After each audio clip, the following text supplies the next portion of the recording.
Good afternoon, everybody, and welcome to this Triangles webinar for Monday, August the 23rd. You're all very welcome. It's lovely to see we have over 125 participants linked in, building up.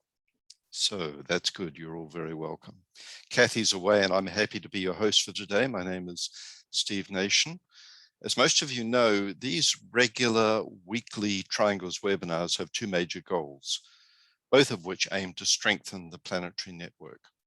First, we seek to introduce new people to triangles, hopefully stimulating the formation of new triangles. That's one of the things that we hope will happen today. And second, the goal is to create a space where existing triangles members can come together to share in a meditative visualization in support of the triangles work, and to hear reflections and to share ideas about world service through the power of thought from different triangles workers. It's a very diverse network of different folks from all across the globe. Today's broadcast is focusing on the theme, the Great Invocation, grounding young people in world service. We'll begin with some introductory remarks about triangles, followed by some thoughts on invocation and the Great Invocation. Then we'll work with a visualization which regular participants in this webinar are familiar with. And this will be followed by a conversation with our guest, Nina Meyerhof, who will talk about her work over many years with young people around the world. So if you're new to Triangles, welcome. The Triangles network is made up of individuals around the planet who come from different spiritual backgrounds and who share a common belief in the powerful role that meditation, prayer, and invocation can play in the work of creating a better world. The name Triangles is significant at so many levels. After all, the triangle, the three as one, or the one with three and in three aspects, is one of the most fundamental symbols in almost all spiritual, religious, and esoteric traditions. The Triangles network is made up of groups of three people who agree to link in thought every day, visualizing themselves as a triangle of light, and together invoking higher energies of light and goodwill. Each triangle is part of the global network of triangles, and the lighted energies of divinity that are invoked are visualized as flowing out from each triangle through this network and out into the world of human consciousness, strengthening all that is good and true and beautiful in the world. The network's been built over many decades, and we can envision it as a strong, well-established, potent structure existing in the etheric or energetic body of humanity, and as a network through which spiritual energies flow into the consciousness of humanity to touch all those hearts and minds that are open to spiritual stimulation. So this is the work that many of us have been doing for decades through the Triangles network.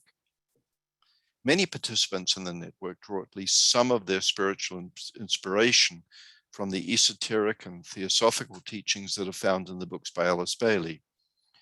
And these teachings contain a strong emphasis on the role and meaning of the triangle in response to the question, who am I?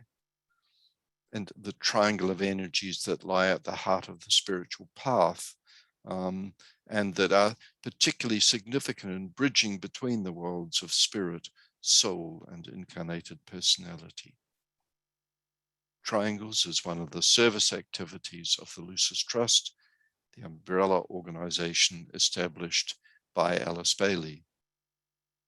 Yet Triangles and the network doesn't exist to promote the Alice Bailey teachings.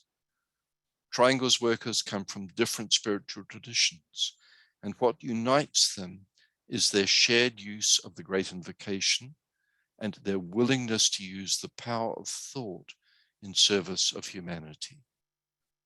The work is organized and structured. It depends on the regular participation of Triangles partners in the simple act of a daily alignment with the 3 points of the triangle and a shared use of the Great Invocation. Doesn't have to be synchronized. In other words, there's no need for the 3 points of a triangle to link up at the same time or to be physically together in the same room. If you're new to this work and respond to this idea of planetary service, you might like to consider forming a triangle. Or if you're already a member of a triangle, you might consider forming another triangle. The more people who participate, the more spiritual energy will be released into our world. And this is especially true of those who are already consciously treading a spiritual path and developing skills and work with the lighted, loving energies of the soul or the higher self. There's information on the Triangles website, which is www.triangles.org, about how you can form a triangle. And there's also a section there where you can form a triangle online by entering your details and inviting others to contact you to form a triangle. Or you can enter a request in the chat box during this webinar today, and others on the call may agree to form a triangle with you. In many of these webinars, a number of new triangles have been formed, and that's really wonderful. If you have questions about triangles, please don't hesitate to ask these in the chat box or to ask them in the discussion period towards the end of the call. So let's just begin with a moment of silence, after which we'll sound together the Noontime Reflection, which you can see on your screen.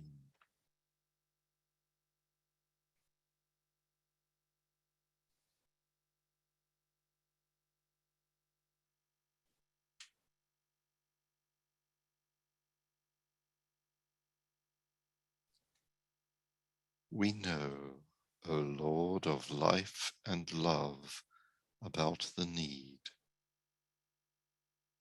Touch our hearts anew with love, that we too may love and give.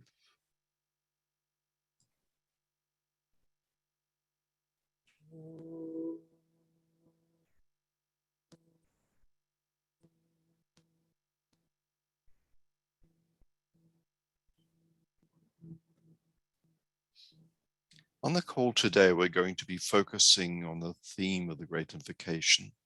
And we're especially fortunate to have a long-time Triangles participant and active world server, Nina Meyerhof. I'll introduce Nina a little later. She's going to be discussing work she did over many years with young people from around the world, especially teens and young adults. And through the network that she established, Children of the Earth, Nina has helped countless young people develop the spiritual skills needed to assist them in their efforts to build a world of peace and justice, helping them to draw on their spiritual potentials in this work. And as a part of this, Nina introduced young people to the practice of invocation, and ultimately to a version of the Great Invocation, from I to we to one.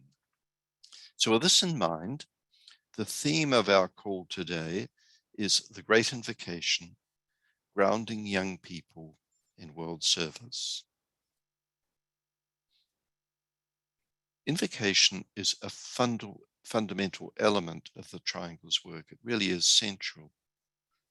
The spiritual energies of light, love, and enlightened will are consciously and targetedly invoked.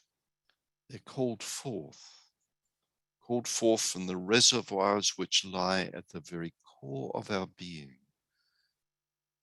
Mind, heart, and will. Each of these regions of the self are multi-layered. Each contains depths and heights. And throughout the ages, spiritual paths inside and outside of established religions have spoken of the various ways of accessing the higher dimensions, where they can be known and experienced as qualities of wisdom, poise, tranquility, serenity, the peace that passeth understanding. These are very real dimensions of our being, real dimensions of the human, and they can be consciously called forth or invoked.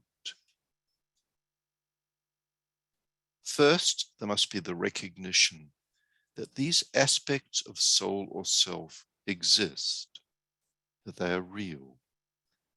And this recognition can be nurtured through study of the vast body of literature that deals with these realms. Through this study, the mind begins to establish a relationship with the higher dimensions. And so the act of invocation can become increasingly targeted. The realms begin to live and be experienced as alive in the consciousness, rather than ideals or ideas to which we look up to.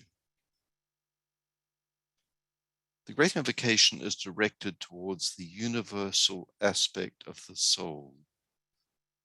When it's used, it's almost as if we are standing with humanity as a whole, calling on the higher forces of light and love and spiritual power, by whatever names we might know these forces, calling on them that they may flow into the whole wide field of human relationships, disturbing existing habits that reinforce the separateness and divisiveness of the critical mind, the unrestrained passions of the emotional life, and the deeper sense of purpose and life destiny, guiding individuals and nations.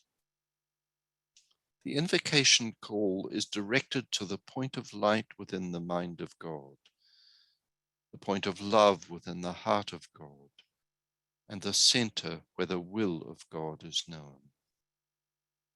It calls for a higher light to shine into our divided world, revealing not just to ourselves, but to all peoples, possibilities for the mind of the human to reach into the intuitive knowing and the abstract realm of ideas where pure reason and straight knowledge is to be found. For the emotional life to become through time more stable and detached, less disturbed by the highs and lows, and therefore more able to carry a flow of selfless, radiant love. And the invocation affirms the possibilities for a collective sense of purpose in humanity that can lead to cooperation for human and planetary development. One of the issues that came up in last week's webinar was the question of the wording of the Great Invocation. Inevitably, many who have used the invocation for decades and who know the invocation through the teachings of the Master DK as it's presented in the books by Alice Bailey, use the invocation in the carefully chosen words and the mantric sound patterns recorded in 1945 by Alice Bailey. This is understandable, and as it should be, and it's right.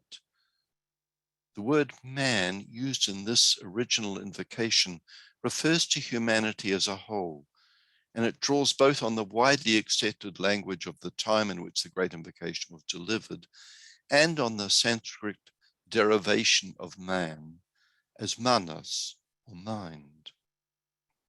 Others who use the Great Invocation and love its work are drawn to the need which DK wrote about for the Great Invocation to be widely used by people of spiritual intention from all backgrounds. And with this in mind, an adapted version is favored, using human in place of man to refer to humanity, and replacing the call for Christ to return with a more universal call for the coming one, acknowledged by all religions to return. And this is the adapted version of the Great Invocation that we'll be using today, bearing in mind that our work is to imagine through this webinar and through the regular weekly webinars, increasing numbers of people from the spiritual community being drawn to the work of triangles. After the visualization that we'll do now, Nina will be speaking about another initiative to engage young people in the work of invocation with quite different wording from the Great Invocation, but related to the invocation and with a different name, referring to this invocation as from I to we to one. And the name is very significant. But friends, for now, let us work together in meditation.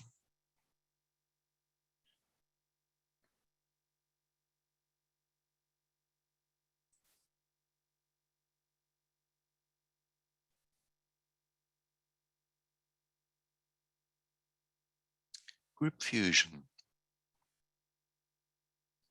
Lincoln thought as a soul, a point of love and light, with all people throughout the world who are working with this Triangles meditation group.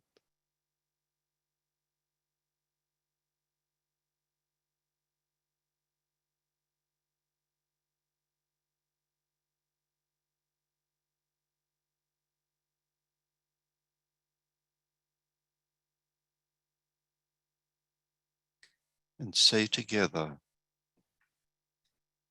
in the center of the will of God I stand. Naught shall deflect my will from his. I implement that will by love. I turn towards the field of service. I, the triangle divine, work out that will within the square and serve my fellow men.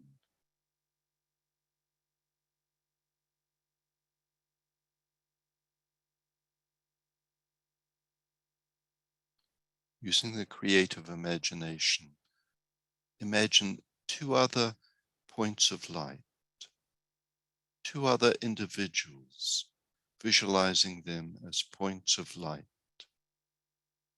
And together in your mind's eye, create a triangle of light.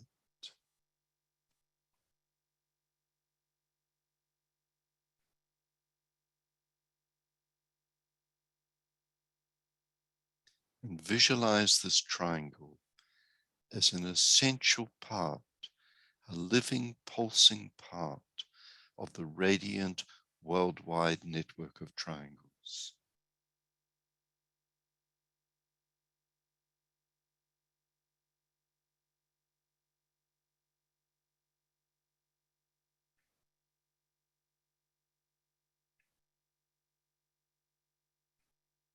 Hold the consciousness immersed within the light of the group soul, the heart of love which underlies and infuses the network.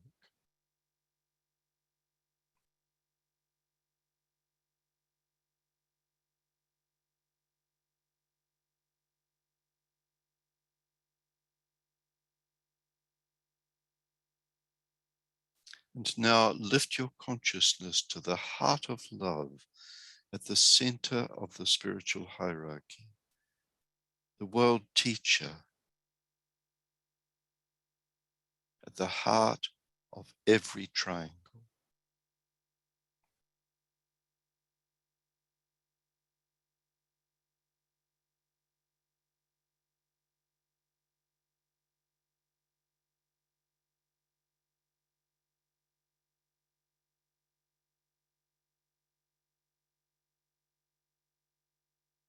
Precipitation. Visualize the energies of love, light, and goodwill circulating in and around the triangle's network.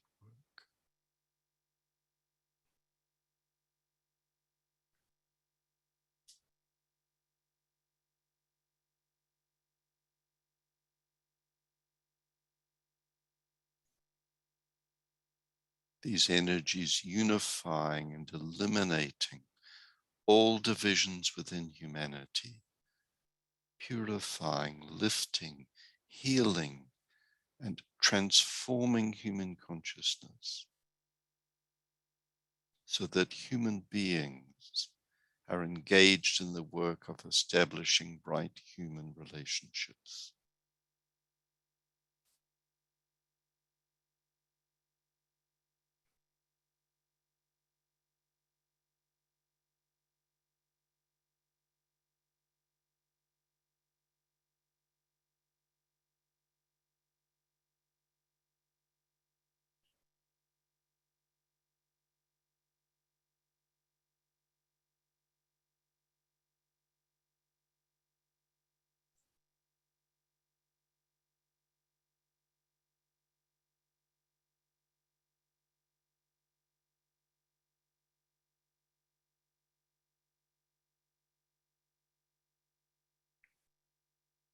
And now together, let's use the mantra of unification.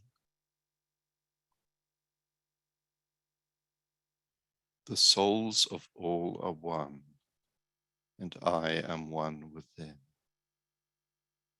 I seek to love, not hate. I seek to serve and not exact due service.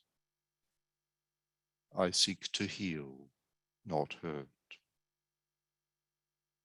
Let pain bring due reward of light and love. Let the soul control the outer form, and life and all events, and bring to light the love that underlies the happenings of the time. Let vision come and insight. Let the future stand revealed. Let inner union demonstrate and outer cleavages be gone. Let love prevail.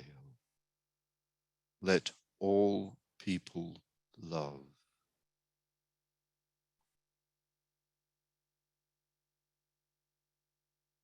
Imagine the whole planet alight and alive with triangles, and see new triangles being formed everywhere.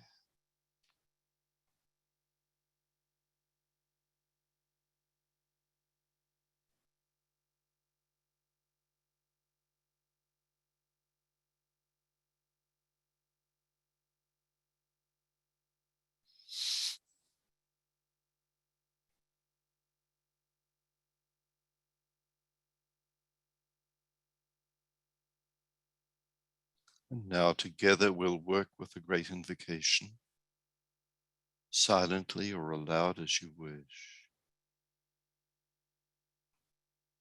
As you repeat each stanza, visualize the network acting as a link between the world of spiritual realities and humanity, a channel through which light and love and divine purpose may flow into human consciousness.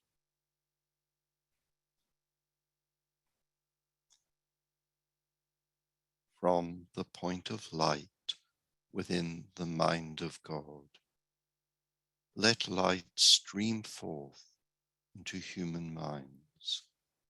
Let light descend on earth. From the point of love within the heart of God, let love stream forth into human hearts. May the coming one return to earth. From the center where the will of God is known, let purpose guide all little human wills, the purpose which the masters know and serve. From the center, which we call the human race, let the plan of love and light work out, and may it seal the door where evil dwells. Let light and love and power restore the plan on earth.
So,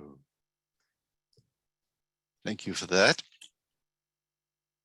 It's my great pleasure and joy to welcome Nina Meyerhof. Nina is well known to many of you. She's known partly, Nina played a wonderful role in a gathering we had for the festival week in 2019, December 2019. And you can, anyone who wants to can go to the Will website and see a video of that talk, where Nina and her co-worker Doman spoke of a project in Auschwitz in Poland, a very ambitious, wonderful educational project. But today she's going to talk more about her work with young people and her background with children. And just before I ask you to talk about this, Nina, it's really worth knowing that if you have a look at the website for the Children of the Earth, which is coeworld.org, you'll see that Nina has a terrific background in education. She was the special education coordinator for a district in southern Vermont. For a number of years. She's has a MA degree and in fact, a doctorate in educational policy, research and administration from the University of Massachusetts. And together with another good Triangles friend, Maeva, and a third person, who for a moment I've forgotten the name, is co-author of a book, Conscious Education, The Bridge to Freedom. And for many years, Nina's life was dedicated to working with young people traveling the world in a whole variety of programs, very oriented to the work that Triangle seeks to do, and also very oriented to the transformation of the quality of relationships between human beings, the way in which we can work together to build peace, and our relationships with the earth. So Nina, welcome. Thank you, thank you, thank you. It's a great honor to be here, for sure. It's good to have you. So tell us a little bit about this path of how you got involved in working with young people and how that led into work with really with invocation in general. Yeah. Well, what I'd like to say is I worked as a school administrator of 10 schools. So it was an extensive kind of organizational role. And then I ran a camp at the same time, which was a place where the philosophy of what I believed was best for human beings would emerge. And that camp became a World Children's Center, bringing young people from all over the world together to look at who am I and what is my purpose and what is it that I can do to serve life, because I've learned very early on that to love life means to feel you have meaning in life and to give as much as you can. And I saw with the young people that they had a great interest in this. And I started reading the Bailey books at a fairly young age, in my 20s. And that was an inspiration for me. I felt like I was coming home. That doesn't mean I tried every kind of spiritual path there is and have been with many Rinpoches and gurus and priests and rabbis, etc. But in terms of the words, this was my home. And one night I had a dream, and Robert Mueller, who was Assistant Secretary of the UN, came to me in the dream, and he circled me and he said, "You're ready now." And I said, "Ooh, okay, I'm ready." Well, I got ready, and the next day I got a call from the UN inviting me to one of their conferences on children. Very interesting how it all occurred. And so that was the basis of my work. And when I started bringing young people together and realizing how they assumed their cultures and their ethnicity and their religions defined them, I wanted to help them understand that there's an inner life that really can connect them. And so we worked together all over the world. I worked in over 100 countries, but really, there was a core group of people that stayed with me. And, I brought them to Thailand and we did a week of Buddhist meditation. We were in Canada with the Mohawks and spent a week there.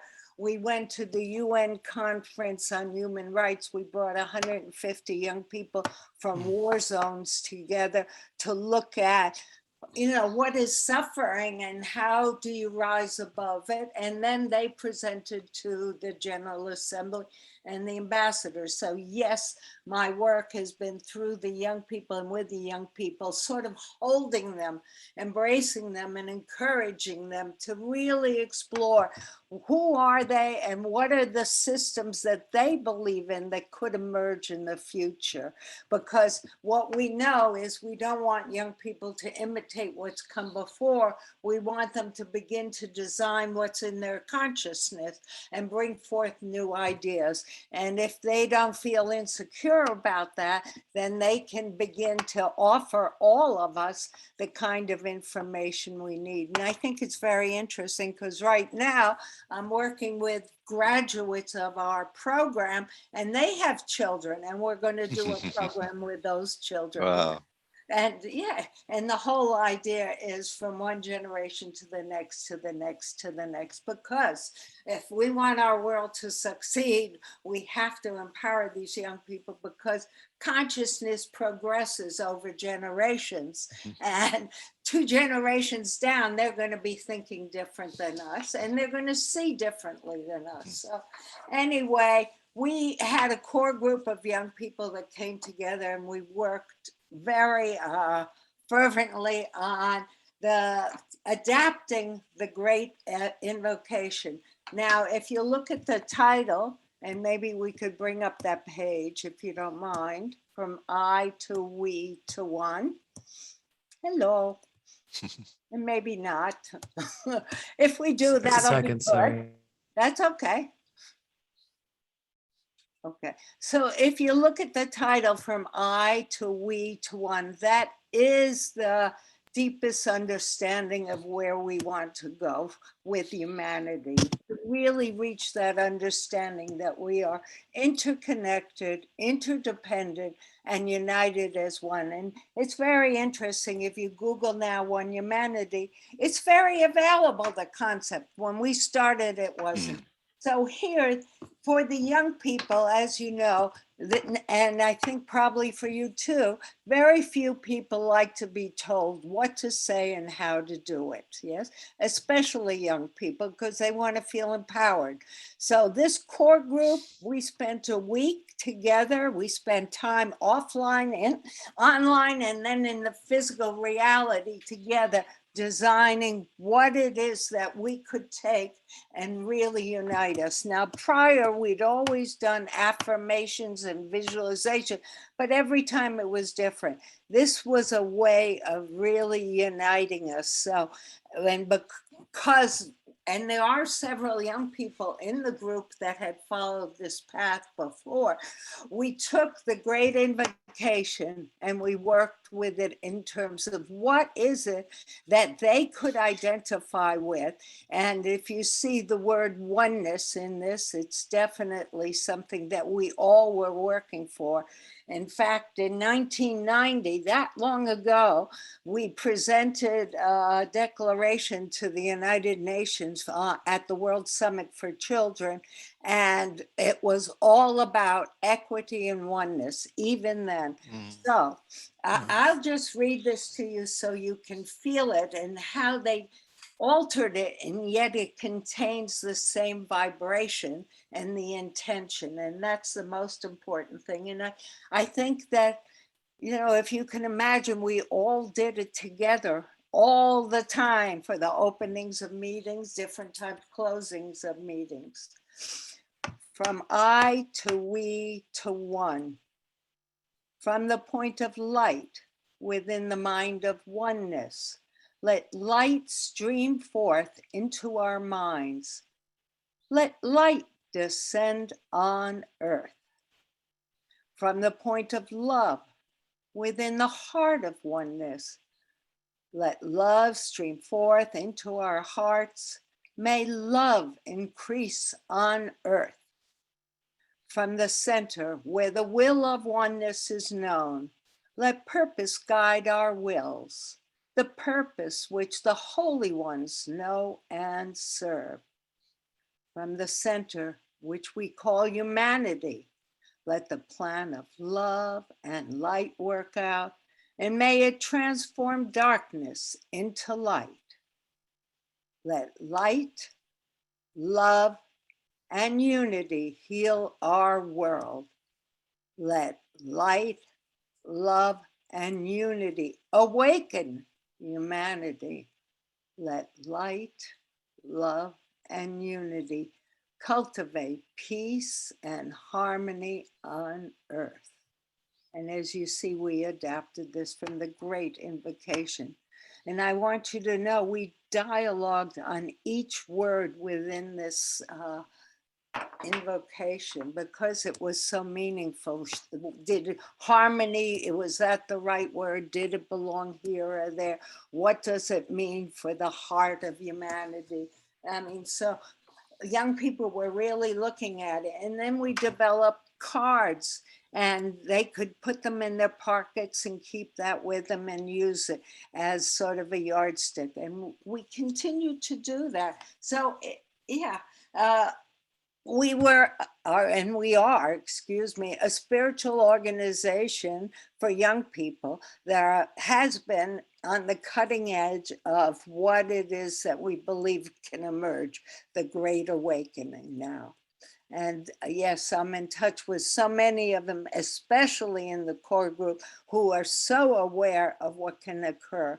And what's really interesting is so many of these young people have gone into service work. We have a young boy that's a man now who has 27 schools in Nepal in the hills with an emphasis on girl education. Or we had a young man in Benin who ran for president. Or, you know, it's just Wow. been, yeah, it's been a lot of young people. Yeah, I just thinking of another boy in Ghana who now is the youth advisor to the president in Ghana. In India, there was leaders. So if you understand, if we start young with our people, they are our future and they want to be our future. So let's give them the tools. That's all we need to do. And a safe environment with a spiritual practice. And we will see that our world will have a happier turn than appears right now. Thank you. Well, well, Nina, that's fantastic. What is beautiful about this is that through this work, as you say, you've actually introduced really profound esoteric ideas to enhance the skill of young people. So with that in mind, it's sort of not surprising that some of these kids who were young people then are now moved into really strong positions. And I love the fact that you've put such a focus on just using invocation. Thank you. Thank you. Because in spiritual work, there's very few groups who really focus on invocation, on calling forth, you know, calling these energies down and knowing that that's a really powerful act. So this is really wonderful. Just one comment that from the perspective of triangles, one of the beauties of this invocation from I to we to one is, first of all, that although it draws upon the sort of structure and the flow of the Great Invocation, it doesn't call itself the Great Invocation. Therefore, it causes no confusion. It isn't the Great Invocation. However, it introduces people and powerfully works with the principle of invocation. It uses the sort of basic structure and many of the ideas in the Great Invocation. And I love the fact that it acknowledges the invocation as a little note at the bottom. So those who wish to can look for that further. So that's, Nina, that's really hats off to you for that beautiful piece of work. That's really lovely. And I want people to know that I did send it around to several of the organizations to check if they would accept that we would do this, because of course, we didn't want to step out of line, but we wanted to be able to be our own. Yeah, And exactly. that was important, but we got approval from as many as we reached out to. And, Beautiful. the young people are still there and they're doing it and they want to continue. So Right. we are. See that, I mean, that's the real evidence of the livingness of the work, isn't it? Yes. Let's have a look and see. Now, we'll have a look at the chat, and also folks know that if you wish to ask Nina a question or to make a comment to Nina, you can raise your hand and Michael will unmute you or invite you to unmute yourself. And let's hear from the network. There's 170 there now of us here present together now. One question I noticed, yes, Clint asks in the chat, at what age do you think spiritual ideas can be introduced? That's a very interesting question. And like, I'm planning a program for the International Day of Peace with the young people. And we were talking, the younger ones from, let's say, 7 years up to about 10 or 12, they speak from the heart and the emotions. Yes. And then when you get older, they speak from the mind. So I would say it's all how you present the work, like young kids can understand, treat each other like brothers and sisters. How would you like to be treated? What is the golden rule? And it's very interesting also at my programs, I used to show movies, let's say of an animal, killing, about whether we should eat meat or not eat meat. And I would ask them afterwards, when you were born, did you have a feeling you knew who you were, what your purpose was? And it would be amazing how many really did. And they would be almost embarrassed to say something. But once the ball started moving, it was incredible how they would respond. And then there was another time where there was a young man from South Africa. He was a street boy, and we in the end called him Unity, Kapana, which means unity in South African, because whatever he said, he was always, the focus was to bring us into oneness. So, then you start to see, there are young people that have such bright lights, awareness, like, Exactly. yeah, I mean, there are some that sometimes you think you're sitting at the feet of a master. And also, I guess, I mean, for young people, one of the things now is we're in such a materialistic time that young consciousness, certainly before the age of 7, is often almost intuitively centered in this mythical world. And there's very little that allows that to begin to be expressed, so that it can, through time, become part of your mind and the way you think. So it's not surprising in a way that anything that it gives people a possibility of talking about sort of the dream world, where your dreams come from, what you really mean when you watch something that you really touches your heart. It's a really wonderful thing. And very young people often have imaginary friends. I mean, Yeah, it's not exactly. interpreted, but I allowed it. Right, I could handle it, and therefore I could allow. it's beautiful. And especially, I mean, a lot of your work involves older, like sort of teens. Yes. And that's when the mind is really starting to become active. That's right. Yeah. And they're ready to move into action. I call the young people the engine that can. And right. Exactly. We can talk all we want, but they'll go and do something. Right. The Risa D'Angelis asks, Nina, how can we participate? And did you know that Montessori's adolescent school, the Erdkinder, that's from 13 up, living on farms and in community, means children of the earth? Yeah. Well, I know it means children of the earth, but I didn't align with that in particular. And of course, I'm aware of all of Montessori's work. It was great. And it is interesting that my work started on a farm, because you go into the land and you learn. You know, we never had hired hands. We worked the land together. We cooked, we lived, the older ones took care of the younger ones. It was a giant family. I would only take those that could stay the full time. It wasn't to be a visit, it was to be a true experience and to really learn who you are and what you can do in this world. Yeah, Emily Shepherd asks a good question. I think it'll be interesting to hear what others think as well. Nina, how to bring something like this to my community? You just have to do it. Exactly. Look, I mean, I don't know. How do you do anything? Exactly. That's a perfect answer. Look, think of the triangles network. That's what it is. Imagine if each triangle is a point of creativity that asks that question and then says, if that question is my question, let me find the answer to that. Draw inspiration from what Nina has done, draw these incredible materials. Nowadays, you look at the website, Children of the Earth website, there's so many resources. And then there are other places as well that have resources for the spiritual development of young consciousness. Find the people who are involved in your community and start from scratch.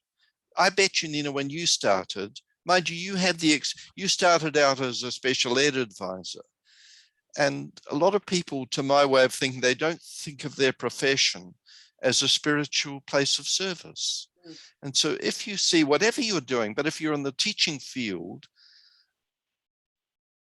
that's your opportunity for the soul to direct you, to find the way forward, to touch other souls. So, you know, as special ed, I was always advocating for those that don't fit into society. I was a person that fit in very well. So, you know, I always was sort of mother henning these other young ones in. But at a certain point, I realized I wanted to find the young visionaries and work with ones that really believed in something for the future. And I saw the school system as fairly dysfunctional, even though I worked in it. So I could dream another way of being, and I manifested it with these young people. I mean, we climbed the mountains in Nepal, we sat in ashrams, we went to Kazakhstan and presented there, you know, and everything elevated them, but always in terms of release the ego, be who you truly are and speak your truth and have meaning in this world. Yeah. Yeah, beautiful. Clint asked, do you still hold camps? And if so, where, Nina, and for what ages? For 150. No, I don't. I had to stop personally. But what I do is work with the young people to further their work, you know, because that was the purpose of it. It's a ripple effect, just like doing the triangle. Spread it out more and more and allow it to exist. But thank you for the compliment. I'd love to have your children. Elizabeth Spies writes Rudolf Steiner and Waldorf education, so it's really lovely to bring that in. Supports soul infusion and livingness, and yeah, it's really wonderful to bring that in. Definitely. I mean, those people are sort of our heroes. Yes. Yeah. Steiner and Montessori, those are two giants in the name. You know, I heard the other day that Hitler's major arch enemy was Rudolf Steiner. So I thought it's interesting. Yeah. Yeah, it is interesting. It is interesting. Yeah. It is interesting. It's the same as it always interests me that of all groups like a lot of sort of Christian fundamentalist groups now, of all people to choose as their arch enemy, Lucis Trust is one of, and many also Rudolf Steiner, but is one of the sort of identified as a source of darkness.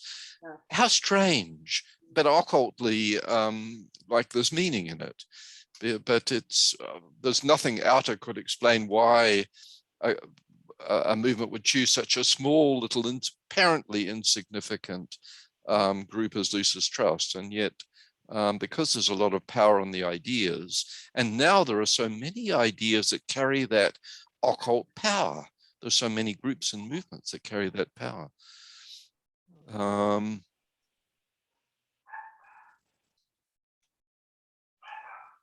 Michael Stamper says, an honor to hear you speak today, Nina.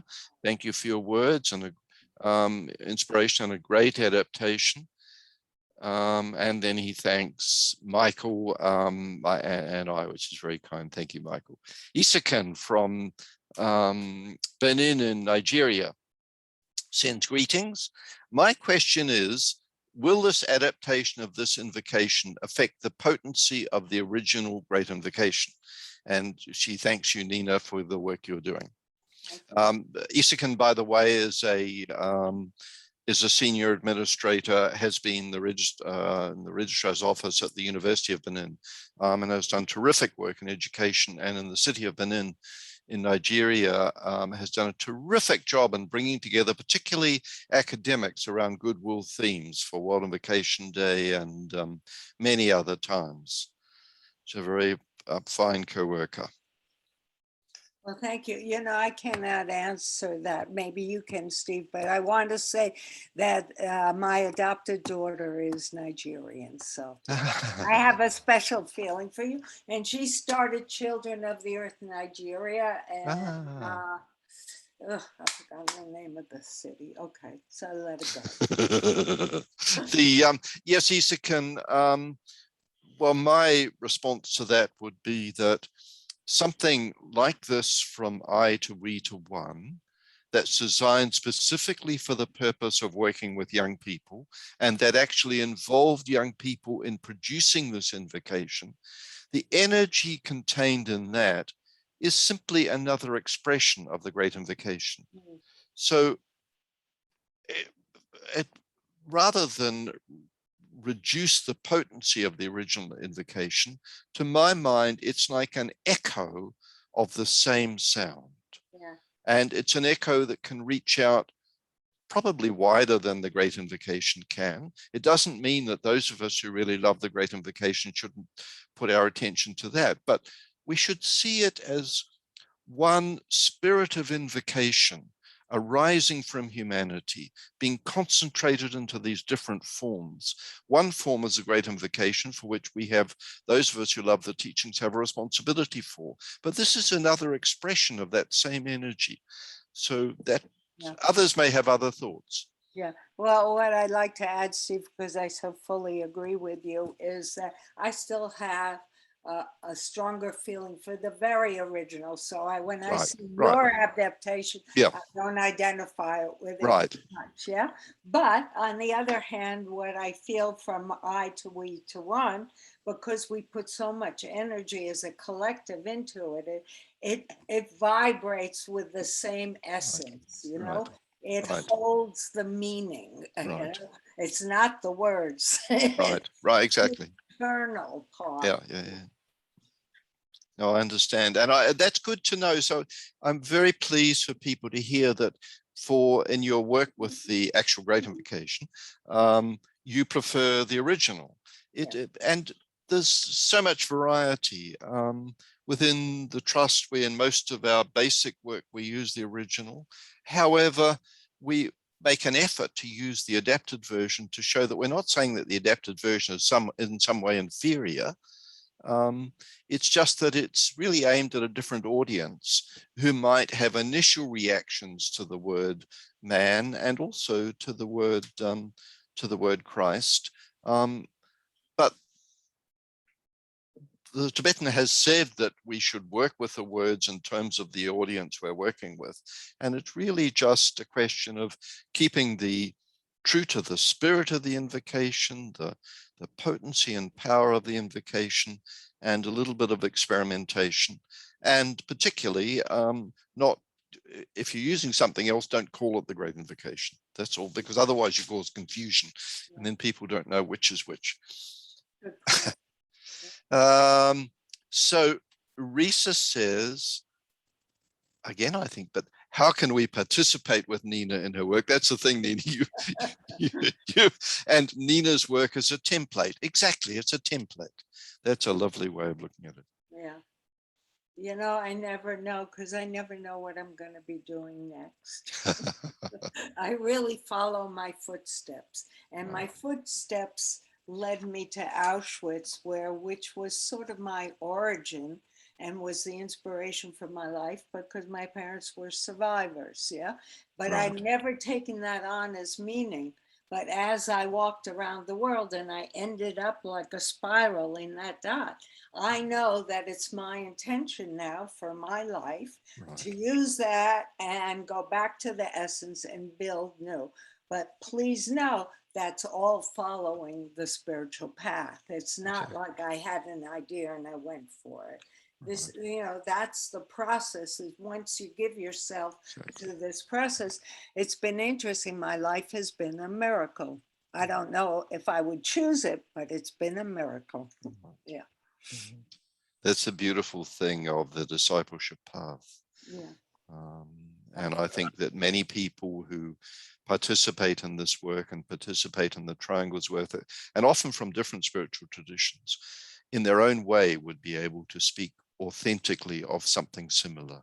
Yeah. But, I was remembering when you were speaking about the Christ. I mean, I had a lot of, you know, preconceived ideas about what that word meant and how to jump over that to really integrate it into myself. So that's part of, you know, the learning and the willingness, the openness. Yeah. In a way, that's the beauty of words that challenge us, because if we are in a deeper path, it forces it not just to think, but to ponder, to really contemplate, and therefore try to awaken. That's the thing of invocation, to awaken the true spirit of what this word is referring to. One thing that I think about the Great Invocation that is it's sort of a difficulty, but it's very important, is this idea of that one, that the idea of evolution, that one will return as the spirit of humanity arises through young people, through all of us, together as human beings, as we begin to take responsibility for incarnating these higher impressions, not belittling our sort of human vulnerability, but just willfully incarnating these higher possibilities. As we do that, then we can expect some sort of response from the higher worlds, and that evolution goes through these initiatory phases. So just as in Buddhism, the Buddha came, in the Baha'i religion, Baha'u'llah came, in every religion, a being comes. And so we can imagine for this future humanity we're envisaging, to the extent that we work in this way, so does that attract this incoming new incarnation. And that's the real sort of, that's such an important vision, to hold out that possibility, not as some abstract, beautiful, mystical idea, but something about the substance of the human will be transformed, and then the new cycle starts. And then that cycle will have its own difficulties and challenges. Yeah, so also like to say, you know, and I know everybody realizes this, that we're at a very critical juncture. And externally, we have the environment, and internally, we have the virus. And may the two meet. And what they're offering us is the possibility to fully understand that we are united as one humanity, and we must behave differently. And we have to begin, you know, that we did the I me-ism, and those days are over. And now we have to move into the synergistic sort of collective grouping of understanding we are whole, we are one. That's beautiful. And if we look for it, we can see that we are doing it. Yeah. That's the thing that could be the biggest source of hope, to see that it's not that there's some black and white answer to what we need to do, but there's a process that whole collectives, nations are on, where they're moving into how to deal with this sudden vision of oneness. It's sort of come upon it. I mean, for those of us in spiritual teachings, it's been real for us, but it's come upon humanity as a revelation. And now it's a question you sort of stand back and say, deal with it. And in a way, the beauty is that that is what is happening. And this work that all of us are involved in, the Triangles work that you've spoken of so beautifully, Nina, that is what's providing the sort of much of the substance, particularly for the leading ones who need some structure to help craft this path forward. And that's what all the real spiritual teachings provide and really lead us forward. And so it's an honor for all of us to be inspired to be together to do this triangle work, because we're being called here and we are the pioneers, we're the brush cutters, you know, we're moving forward. You know? Exactly. And what I love is the beauty of like the sort of intimacy of our own little lives. They're insignificant, they're our lives with all their challenges and crises that they come upon us. But these lives of ours that we're living are part of this network. And we know from the magic that occurs within our own lives. And imagine the network, the role that this network is playing in helping people to see that these potencies of light and love are accessible and can be used in human terms to chart this path forward that's happening. It's a good time. Look, Nina, we're out of time. Wow, I'm so sorry that there's just a wealth of in the chat here, and I'll try and save it so I can read them all. Yeah, one Val, another dear colleague, co-worker from Nigeria, has asked a very good question. Nina, yeah, how is your work financed? It's called this way. Right. I've been very fortunate, and I'll say this, and it's true probably for anybody, that the more you're passionate about your work and you're willing to go out and ask for money without any cringing, but with the realization that this is good work and you need the money, you will receive. It might not be abundantly, and it might not be how much, you know, you thought, but you receive money and you make do. And, you know, over the years, people would pay for us to come. I mean, that was the ultimate, yes. But, you know, we just did. And, you know, I also worked on the side in doing my regular educational work. But I'm just saying it's all possible. There's so much money out there. Exactly. And if you feel like the work deserves it, it's not about abundance, personal abundance, none of that. It's about the work needs to be planted and expanded. So people will hear that. That's beautiful. Bless you, Nina. Thank you so much. I think we'll bring an end to this call. Thank you. Thank you, everybody on this call. Let's just, in honor of the work we've shared, of something of the beauty we've shared, let's just pause for a moment of absolute stillness.